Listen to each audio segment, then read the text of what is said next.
vertical, isn't it? In high context very cultures. respect. Yeah, whereas here it's much flatter. Yeah. And just the example of names, it's the same. We use first names, students, teachers. Yeah.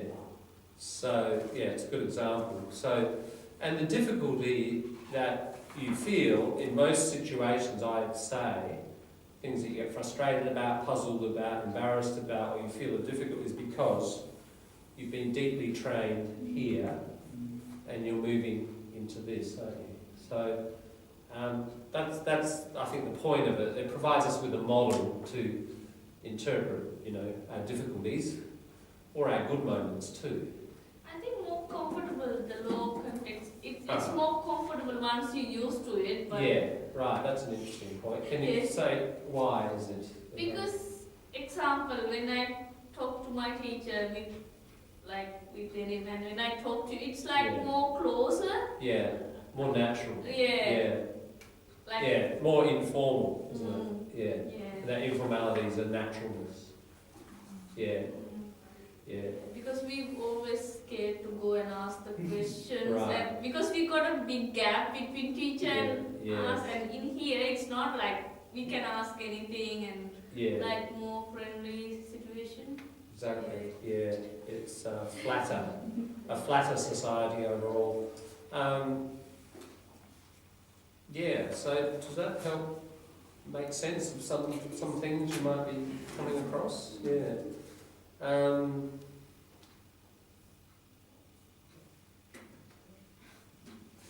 I think that's an interesting point about where you feel happiest.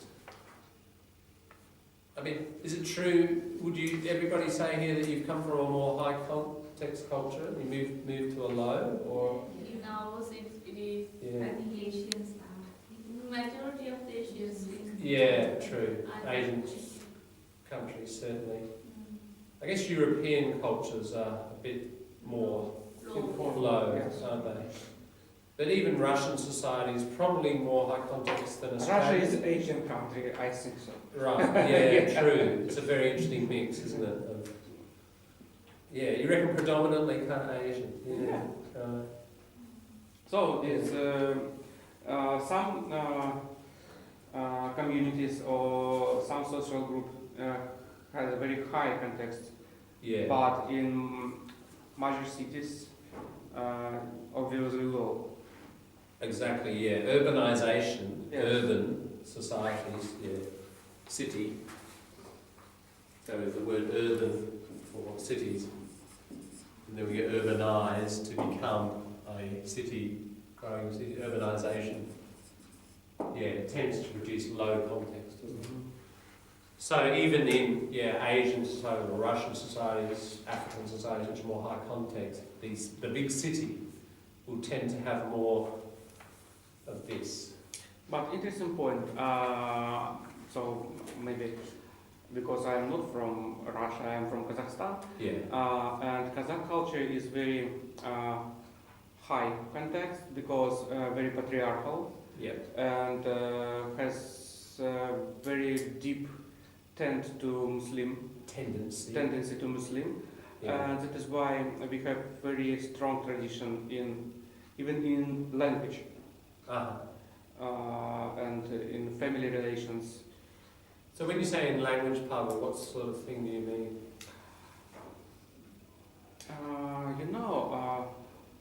All person over than 30 years old should be called with father name.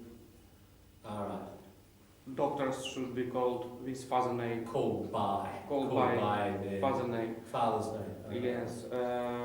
Responsible and powerful persons should be called by special prefix.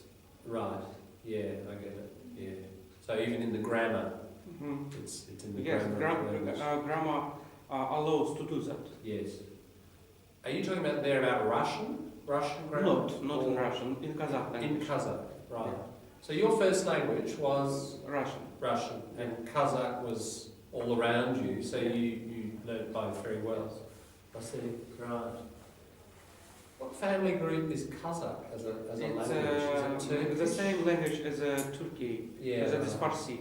Yeah. Farsi is different. That's Turkish and Farsi are not connected. Is it more Turkish or more Farsi? More Turkish. Okay. More Turkish. Yeah. Yeah. Right. So Kazakh. You were describing Kazakh there with the prefixes and so on. Yeah. Right. Yeah. So when it's down to the level of language, this is very deeply embedded, isn't it? And you learn it very, very early. It's pretty hard. The language is very deep, reflects the culture. Yeah, absolutely. Yeah. So, moving from here to here can be kind of uncomfortable and disturbing. Hi, Ahmed. It's the new Ahmed. Here he is. There you go, mate. And see what I just said? My language. There you go, mate. Informal, teacher to student, mate. Low context, isn't it?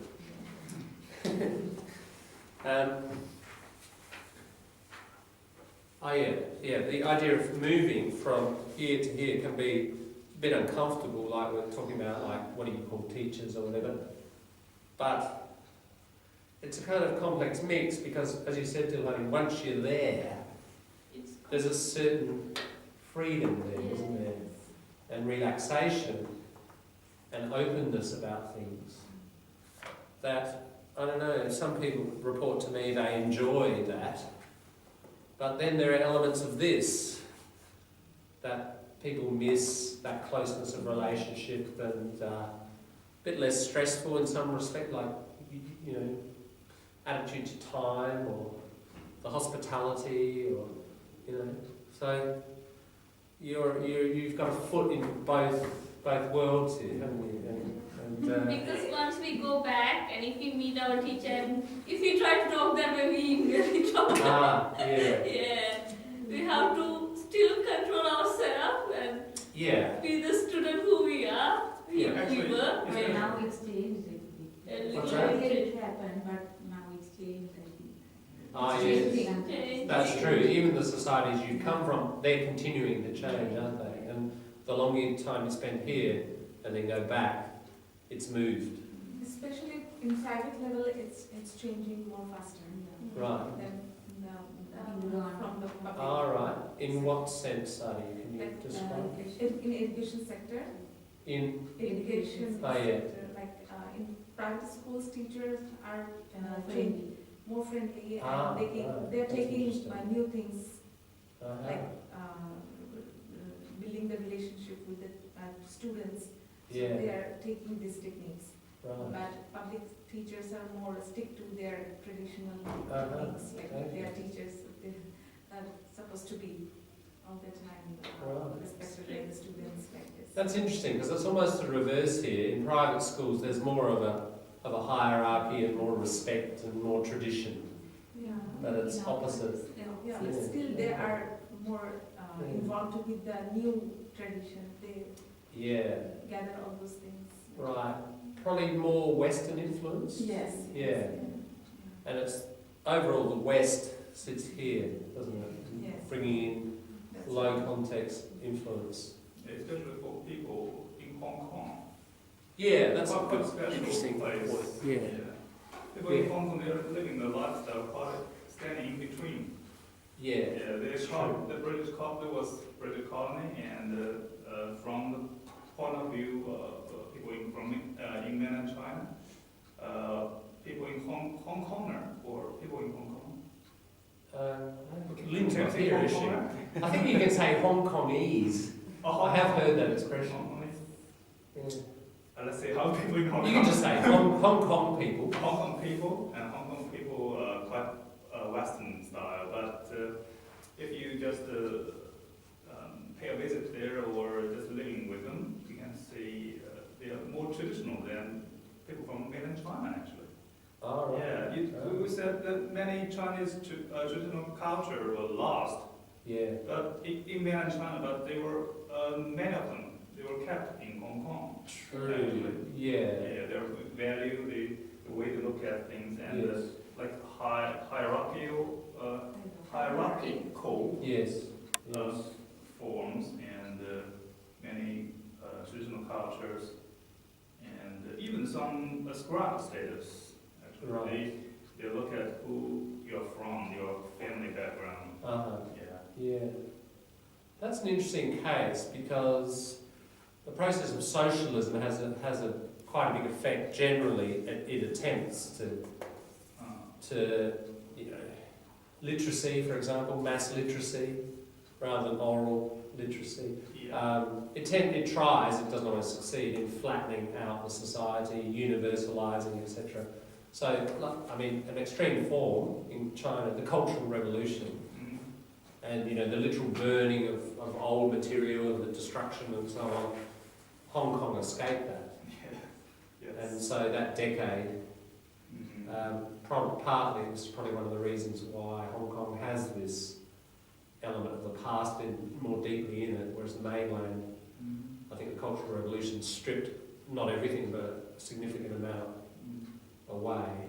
They're quite Western, but at the same time they're quite Chinese. Yeah, that's very Traditional interesting. Chinese. I noticed when I went to work in China, we flew in through Hong Kong, and my experience was Hong Kong first, very Chinese, Went and lived on in the mainland for 4 months, almost 5.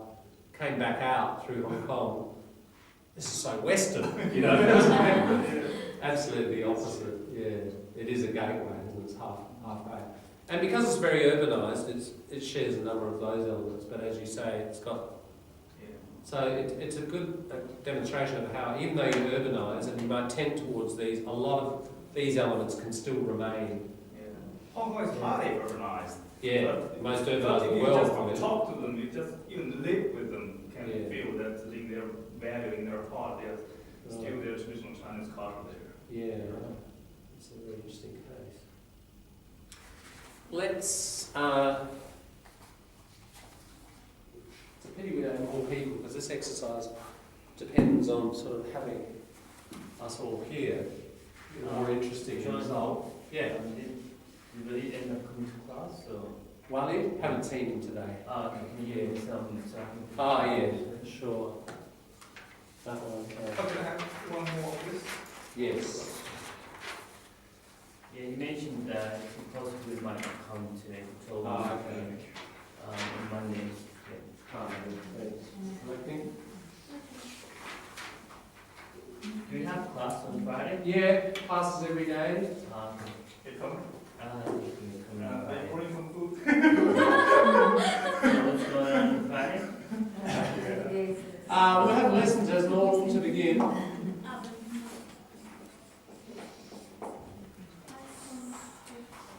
Previous one. What's that Saturday?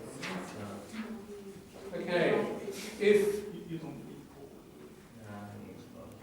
if we have high and low context society, where would you put where you have come from?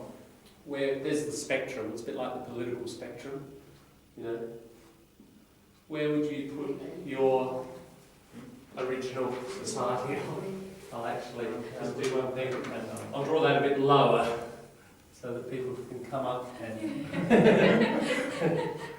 yeah. Just to get people started, I would say Australians are there. Would you agree? No. Not really. Huh? Aboriginal, that's right. Like traditional. Very strongly here, isn't it? They still here. Yeah, even urban people. Urban people have moved to some degree. But hunter-gatherer, what we call hunter-gatherer societies, pre-agricultural, very static, very complex relationship, very extended family networks, complex relations across those groups. The law remains and has remained that way for thousands of years, literally. Yeah, highly. The other thing that it doesn't mention, I guess it's related to collectivism. Very strong sense of obligation. High context society, you have duties that to the group or particular people. Australian Aboriginal culture, if young guy catches a kangaroo, You bring the kangaroo to the campfire, you cook it. There are rules about who gets which piece. You know, the old ladies get the tail, and you know, the uncle gets this bit, and the cousins get this bit, and you know, it's all very, and maybe one particular cousin who's a platypus person gets that bit, another cousin who's a kangaroo person will get that bit. It's all, but then if somebody else catches a kangaroo, and they've got a different relationship, you might get a different bit. So it gets very complex, and the marriage rules are very, very complex. There's what we call skins. So a wombat person can marry a kangaroo person, but not a platypus person. But platypus people can marry snake people and ibis people or whatever. There are many, many complex rules, not written down, passed on orally. Many, many secrets. Aboriginal society, if you're a kangaroo person, you've got certain secret ceremonies you perform. Platypus people will never learn about many of those. Some of them not know and share, but it'll be the death penalty if you learn and you found out that you know about secrets for another group, or men and women. If a man goes into a women's secret business place, they'll be killed, and the other way. So very, very divided, secret compartments, complex interrelationships, very, very high culture, high context. What about modern Australia? Somewhere over here, isn't it? Yeah. Somewhere there. Okay, where would you put? Now, if you like, if you want to divide your native society into, some people have in the past have divided into urban and rural, because you know country life you might sort of estimate is one place, city life is somewhere else. But let's just throw these out there, just come and just as a group activity. Where would you put your native culture?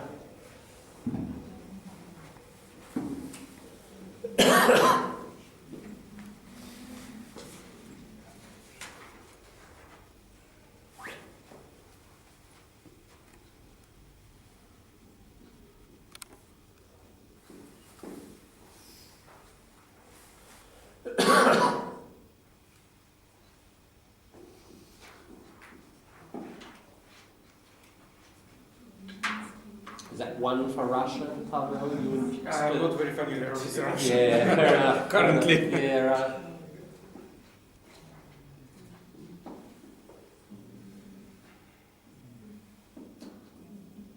You're right the first time. IDIG.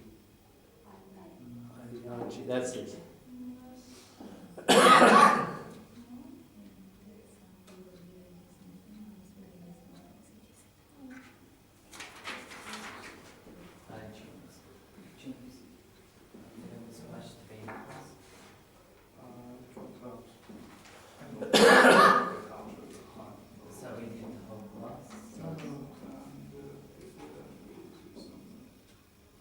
Can you just put SL under that one? Sri Lanka? Yeah. No, but that one too, just put an SL, so that one. Yeah, right. Thanks. Yeah.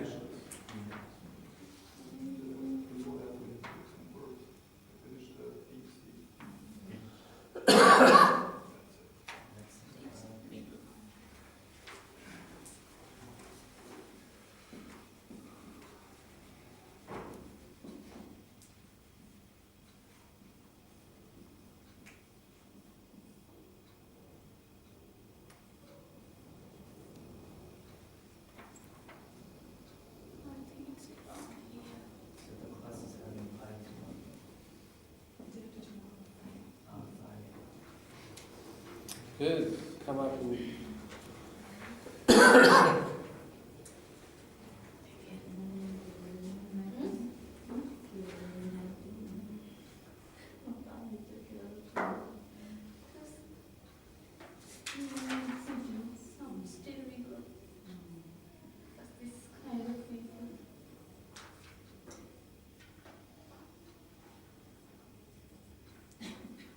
can say that multi-millions cities in Russia, such as Moscow, St. Petersburg, Omsk, or some Siberian cities, they are obviously with low context. But smaller cities, less than million population, they will have more High context, yeah, probably. I think that is some mysterious border. When city became more than million population, something changed in the common mental status, maybe, if I can say. Yeah. A critical sort of turning point. Turning point. Yeah, I think that's right. Even in Australia, your regional towns like, say, Mount Gambier, your bigger, Whyalla, Port Augusta, the bigger towns. I guess, there's more high context there than Adelaide. That's small. Anyways, it is small towns. Yeah. Higher hierarchy. I imagine Adelaide's about 1.2 million. If we took a Russian city of 1.2, I imagine there's more high context in the Russian context still, because it's sort of more connected with the peasantry. Everyone knows everybody. It's difficult to stay in independency. Independence. Independence and save your authenticity.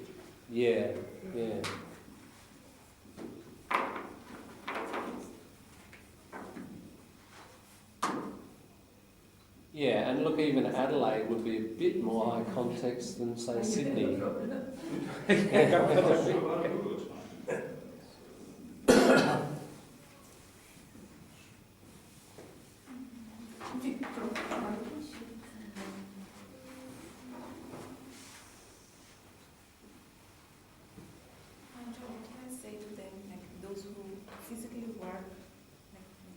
Manual labourers?